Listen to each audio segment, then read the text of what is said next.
अंधेरा कमरा जिसमें अग्नि का एक हवन कुंड जल रहा था और जोर जोर से मंत्र उच्चारण की आवाज आ रही थी। रश्मि बेजान सी हवन कुंड के आगे बैठी थी। अपने आसपास जो हो रहा है वो सब कुछ समझ रही थी, लेकिन वो अपनी जगह से हिल भी नहीं पा रही थी, मानो उसका शरीर किसी और के कब्जे में हो। वो बस अपनी बेबस आंखों से सब कुछ होते हुए देख रही थी। उसके बगल में रश्मि का पति विवेक का शरीर पड़ा हुआ था। विवेक का शरीर धीरे धीरे काला पड़ता जा रहा था, मानो जैसे उसके शरीर में खून ही ना हो। मुंबई में रहने वाली रश्मि और उसका हस्बैंड विवेक कुछ दिनों के लिए अपने गांव राजस्थान जा रहे थे। विवेक, बहुत महीनों के बाद गांव जा रहे हैं ना? मैं तो बहुत खुश हूँ और बहुत एक्साइटेड भी हूँ सबसे मिलने के लिए। हाँ हाँ, मिल लेना सबसे, लेकिन सबके बीच मुझे भूल मत जाना, वरना पता चला कि पत्नी पति को ही भूल गई। अच्छा जी, ऐसी बात है। ठीक है, अब तो मैं तुम्हारी एक नहीं सुनूंगी। अब अपने सारे काम खुद ही कर लेना। अरे नहीं नहीं, मैं तो मजाक कर रहा था। आपके बिना तो हमारा पन्ना भी नहीं हिलता। दोनों जोर जोर से हंसने लगे। अचानक से उनकी गाड़ी के सामने एक काली बिल्ली आ जाती है। विवेक जोर से ब्रेक लगाता है। तुम रुको, मैं देखता हूँ। विवेक गाड़ी से बाहर आया और गाड़ी के सामने चेक करने लगा, लेकिन उसकी गाड़ी के हेडलाइट पर कुछ खून के छींटे थे, पर आसपास उसे कहीं भी बिल्ली दिखाई नहीं दी। वो गाड़ी के पास गया और गाड़ी से पानी की बोतल निकाली और हेडलाइट पर लगे खून को साफ करने लगा। उसके बाद वो गाड़ी में आकर बैठ गया। क्या हुआ? सब ठीक है ना? हाँ हाँ, सब कुछ ठीक है, तुम टेंशन मत लो। लेकिन वो बिल्ली गाड़ी के सामने। विवेक ने रश्मि को कुछ ना बताना ही सही समझा। विवेक ने गाड़ी स्टार्ट की और आगे बढ़ने लगा। कुछ देर आगे जाते ही उन्हें एक बूढ़ा आदमी दिखाई दिया जो गाड़ी की तरफ हाथ दिखा रहा था। विवेक, देखो सामने कोई आदमी है, शायद उन्हें लिफ्ट चाहिए। हाँ हाँ, देखा मैंने। क्या हुआ दादाजी, कहाँ जाना है आपको? बेटा, बस यहीं पास में ही मेरा घर है। तुम्हें अगर कोई परेशानी ना हो तो क्या तुम मुझे घर तक छोड़ सकते हो? तुम्हारा मुझ पर बड़ा एहसान होगा। अरे एहसान कैसा, आप बैठ जाइए। बूढ़ा आदमी गाड़ी में बैठ गया। विवेक गाड़ी चलाने लगा और बूढ़े आदमी से बात करने लगा। वैसे दादाजी, इतनी रात को आप इस सुनसान जगह पर क्या कर रहे थे? मैं अपनी पत्नी की दवाई लेने गया था, लेकिन मुझे वापस आने में देर हो गई और मेरी बस छूट गई। बस इसीलिए पैदल चलते जा रहा था। सब बात कर ही रहे थे कि तभी रश्मि को ऐसा लगा जैसे उसने आईने में कोई भयानक चीज देख ली हो। वो जोर से चीखी। क्या हुआ रश्मि? वो आईने में। विवेक ने आईने में देखा तो उसे कुछ दिखाई नहीं दिया। वो रश्मि को समझाने लगा कि ये उसका वहम होगा। विवेक फिर से गाड़ी चलाने लगा। थोड़ी देर बाद वो एक हवेली के पास पहुंचे। वो हवेली बहुत पुरानी थी और खूबसूरत भी। बूढ़ा आदमी गाड़ी से उतरा और विवेक को थैंक्स बोलने लगा। तुम्हारा बहुत बहुत धन्यवाद बेटा। क्या तुम अंदर चलोगे? मुझे अच्छा लगेगा। चाय तो पीकर जाओ। हम जरूर आते, लेकिन अभी नहीं दादाजी, हमें भी घर जल्दी पहुंचना है। तुम आते तो मेरी पत्नी को भी अच्छा लगता, कम से कम कॉफी तो पी लेते। विवेक, चलो ना, चलते हैं, हम थोड़ी वापस आने वाले हैं। रश्मि की बात मानते हुए विवेक गाड़ी से उतरा। रश्मि भी बाहर आ गई। दोनों बूढ़े आदमी के साथ हवेली में पहुंच गए। बूढ़े आदमी ने दरवाजा खटखटाया तो अंदर से एक बूढ़ी औरत काठी के सहारे चलते चलते दरवाजे के पास आई और दरवाजा खोला। ओह, अरे तुम इतनी जल्दी कैसे आ गए? अरे ये दोनों मिल गए तो इनसे मदद मांगी। अरे आओ आओ बेटा, अंदर आ जाओ।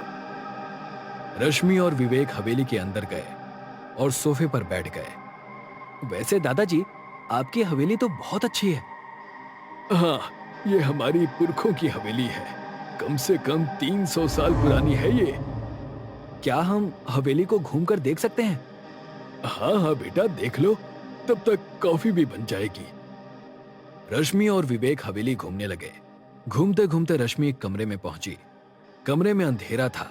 रश्मि ने लाइट ऑन की तो देखा कि कमरे का सारा सामान सफेद कपड़ों से ढका हुआ है। रश्मि अंदर गई। उसने पीछे देखा तो विवेक वहां नहीं था। उसने विवेक को आवाज लगाई। विवेक, विवेक, कहाँ चले गए तुम? रश्मि को लगा कि विवेक किसी और कमरे में गया होगा। रश्मि कमरे में घूम ही रही थी कि एक बिल्ली ने ऊपर से छलांग लगाई।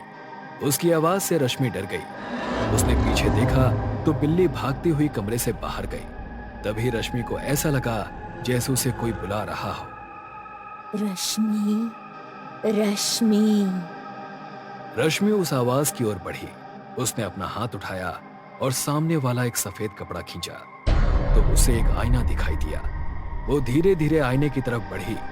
अचानक उसे एक भयानक चेहरा आईने में दिखाई दिया और आईने के पीछे से 2 हाथ बाहर आए और रश्मि की तरफ बढ़ने लगे, मानो वो उसे पकड़ना चाहते हो। डर के मारे रश्मि जोर से चिल्लाई।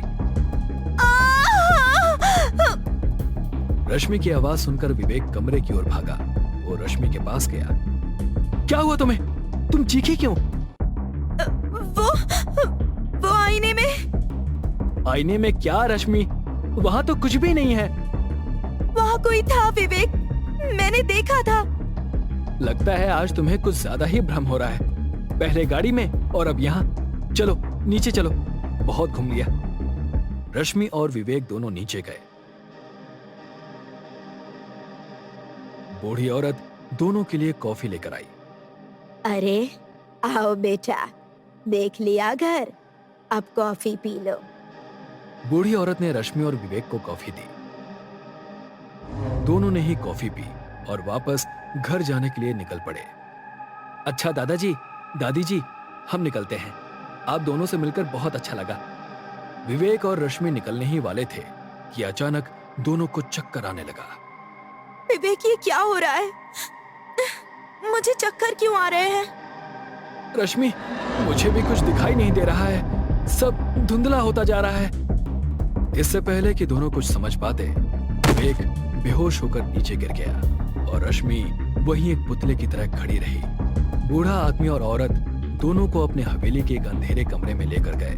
विवेक को एक घेरे में लिटा दिया और रश्मि को भी दूसरे घेरे में बिठा दिया। बूढ़ा आदमी हवन के सामने बैठकर मंत्र बोल रहा था और बूढ़ी औरत हाथ में कुमकुम लेकर चारों ओर घूम रही थी और जमीन पर गोल घेरे में कुमकुम छिड़क रही थी। रश्मि सब कुछ देख रही थी, समझ रही थी, लेकिन कुछ कर नहीं पा रही थी।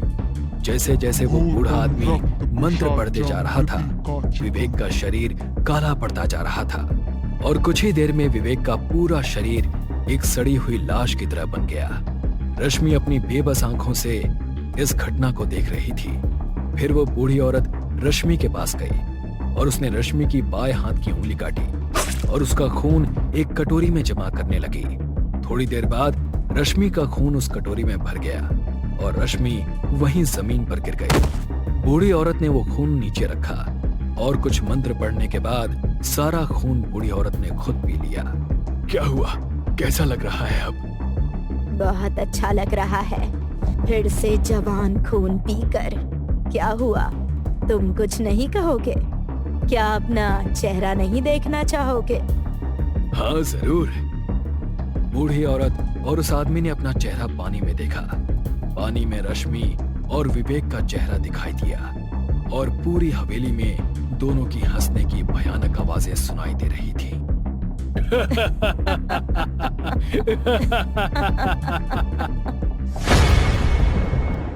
आदित्य एक नदी के किनारे आग जलाकर बैठा था। चारों ओर अंधेरा था। नदी का पानी जैसे संगीत बनकर उसके कानों में गूंज रहा हो और आदित्य आंखें बंद करके नेचर का मजा ले रहा था। अचानक आदित्य के पैर को कोई चीज चुभी। आदित्य ने नजरअंदाज किया और फिर से आंखें बंद कर ली। फिर आदित्य को ऐसा लगा जैसे उसके पैर को किसी ने कस के पकड़ा हो। वो आंखें खोलता इससे पहले ही कोई आदित्य को खींचते हुए नदी के पानी में ले गया। ये कैसा सपना था? सपने में भी जान निकल गई। एक तो मुझे तैरना नहीं आता, ऊपर से ये पानी के सपने। चलो अब सो जाता हूँ, कल कॉलेज भी तो जाना है। अगली सुबह आदित्य कॉलेज गया। कॉलेज में आदित्य का बेस्ट फ्रेंड था जय। आदित्य ने जय को अपने सपने के बारे में बताया। यार मुझे एक बात समझ में नहीं आती, तुझे हमेशा पानी के ही सपने क्यों आते हैं? क्या तेरी पानी से कोई पुरानी दुश्मनी है? ये तो मुझे भी नहीं पता यार, लेकिन एक बात तो है, मुझे हमेशा एक गांव भी नजर आता है सपने में, विहार नाम का एक गांव। क्या नाम बताया तूने आदित्य? विहार। विहार गांव का बोर्ड मुझे हमेशा दिखाई देता है। विहार गांव, ये तो राजस्थान में आता है ना? हाँ, लेकिन मैं बचपन से मुंबई में रहता हूँ, विहार गांव से मेरा क्या संबंध? तभी बेल बजती है। अच्छा चल, क्लास का टाइम हो गया है, बाद में बात करते हैं इस बारे में। शाम को आदित्य हॉस्टल लौट तो आया, लेकिन वो रात भर विहार गांव के बारे में सोचता रहा। अगले दिन आदित्य इंटरनेट पर राजस्थान के विहार गांव के बारे में सर्च करता रहा। उसके बाद जैसे उसकी जिज्ञासा और बढ़ गई हो और वो उसी रात विहार जाने के लिए निकल पड़ा। 10 घंटे सफर करने के बाद आखिरकार आदित्य विहार गांव पहुंच गया। गांव की दहलीज पर गांव के नाम का बोर्ड लगा था। वो वैसा ही बोर्ड था जैसा आदित्य ने अपने सपने में देखा था। ये कैसे हो सकता है? सेम टू सेम बोर्ड मेरे सपने में कैसे आ सकता है? गांव में जाकर वो गांव के सरपंच से मिला। जी, मेरा नाम आदित्य है और मैं मुंबई से आया हूँ। विहार गांव की परंपराओं के बारे में जानकारी लिखने आया हूँ। क्या कुछ दिन मैं यहाँ रुक सकता हूँ? ठीक है बेटा, ये तो अच्छी बात है कि तुम हमारे गांव के बारे में लिखना चाहते हो।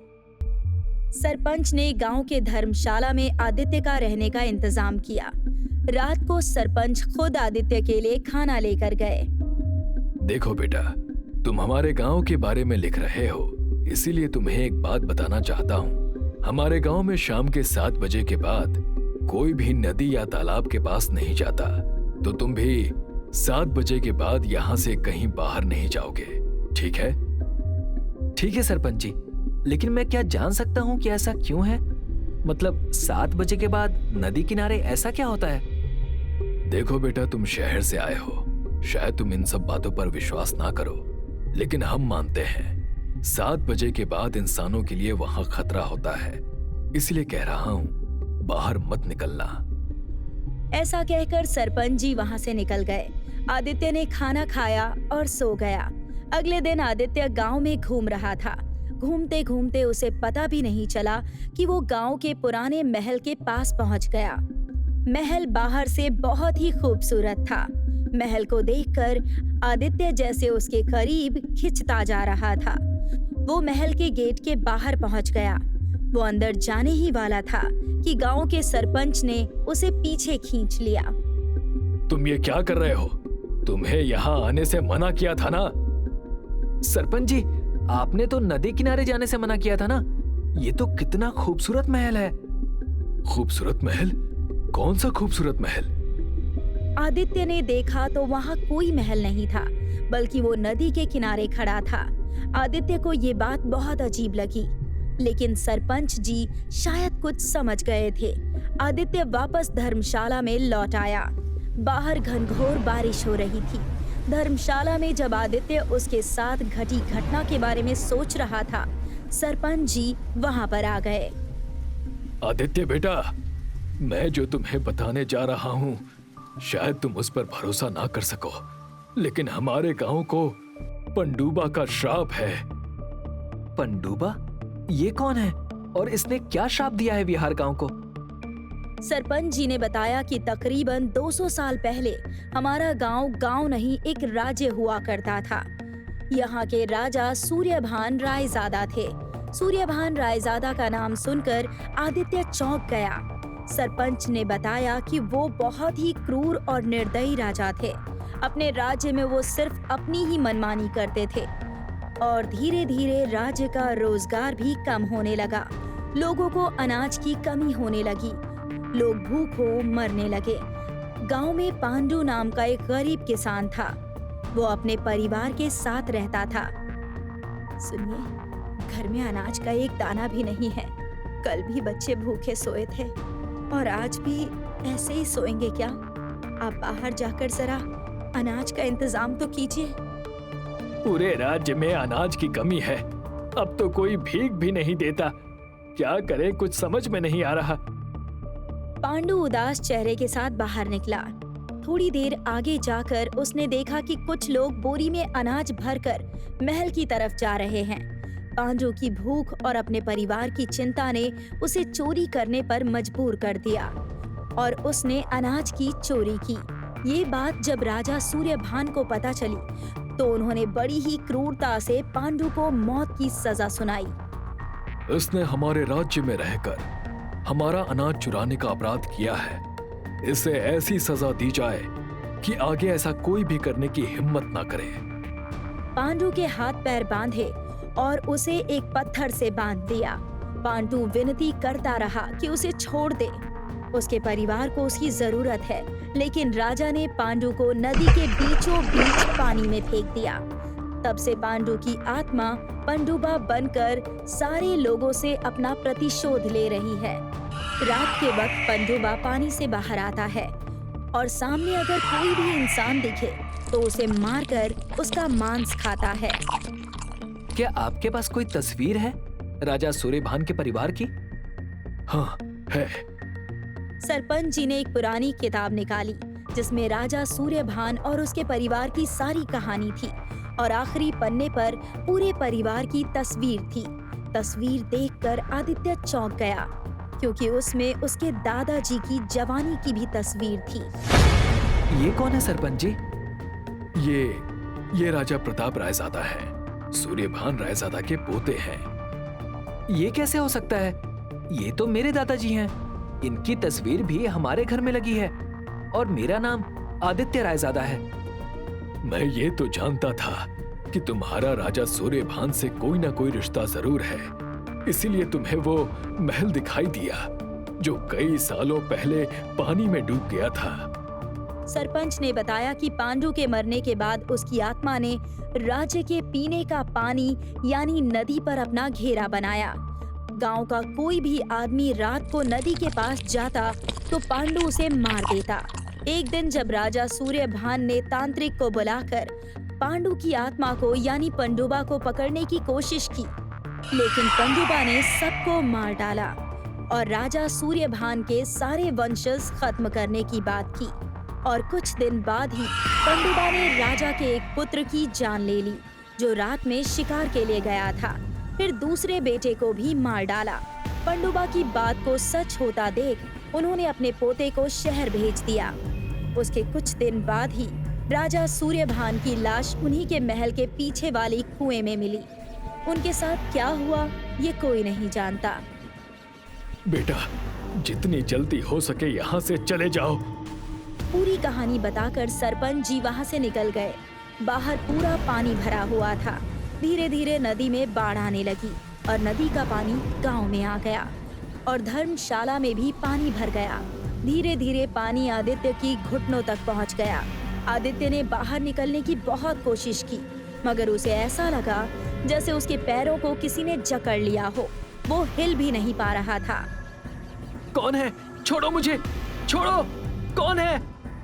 अचानक आदित्य के पैरों के पास से पानी के बुलबुले निकलने लगे और थोड़ी ही देर बाद पानी के अंदर से पनडुब्बा बाहर निकला।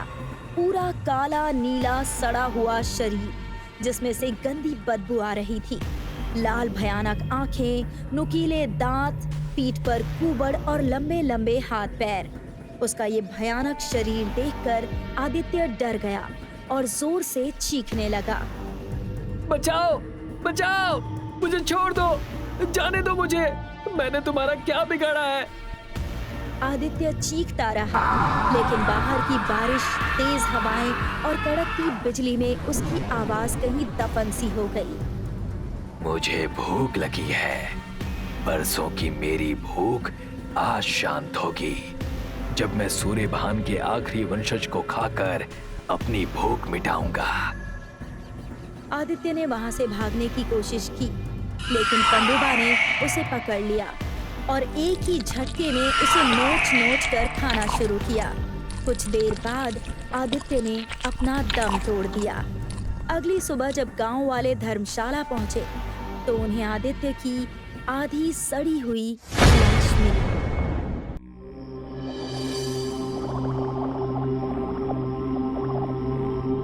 ऐसा कहते हैं कि आज का समय कलयुग का समय है। जो इसे मानते हैं वो ये बात जानते हैं कि कलयुग में बुराई बढ़ने वाली है। आदमी एक दूसरे के दुश्मन बन जाएंगे और एक दूसरे को मारते फिरेंगे।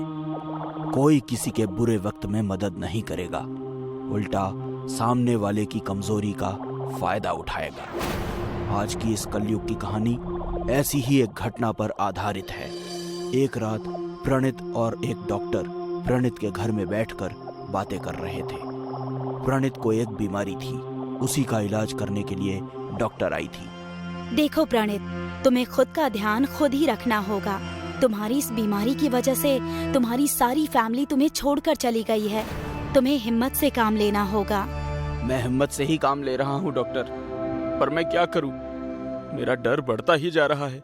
तुम्हारी बीमारी को तुम अच्छी तरह से समझो। तुम्हें बचपन से ही अंधेरे से डर लगता है और जैसे जैसे तुम बड़े होते गए तुम्हारा डर भी बढ़ता गया। वही तो मैं भी कह रहा हूँ डॉक्टर।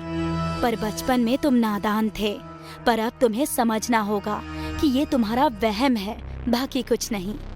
मैं पूरी कोशिश कर रहा हूँ खुद को ये बताने की कि ये अंधेरे का डर कुछ नहीं है, पर हो ही नहीं पा रहा। और अब डर बढ़ने के साथ साथ मुझे डरावने वहम भी होते हैं। जैसे कि क्या? जैसे कि नहीं, मैं नहीं बता सकता। प्रणित, तुम शांत रहो। अगर तुम मुझे बताओगे नहीं तो मुझे कैसे पता चलेगा? और मुझे सब कुछ पता नहीं चला तो मैं तुम्हारा इलाज कैसे करूंगी?